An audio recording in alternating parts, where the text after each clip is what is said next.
I've really noticed the difference, certainly this week, in what, for example, Democratic mainstay Michael, who is an older voter, is seeing on his social media feeds, broadly supportive of Biden and supportive of Israel, versus progressive left Emma, who is sitting kind of further left in the Democratic Party, so to speak, who is encountering a lot of content that is very pro-Palestine.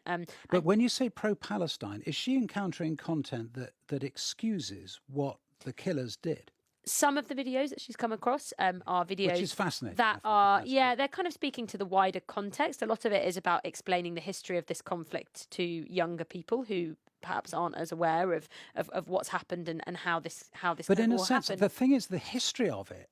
In a sense, I put it to one side. What really interests me about the America side of this is the extent to which individual young Americans might think that a man who leaves Gaza and goes to a kibbutz and kills children in their beds is or is not responsible for his actions. And I would have said all Americans, until quite recently, including Democrats, would have said he is responsible.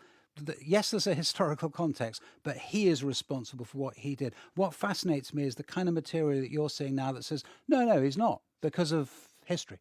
Yeah, and I think a lot of it is about the way as well that social media, which we talk about a lot, is very often desensitized to the reality on the ground. It's people kind of talking about an issue or an idea or a thought or a kind of school of thought without actually thinking often about the real people and the real actions that have been occurring on the ground.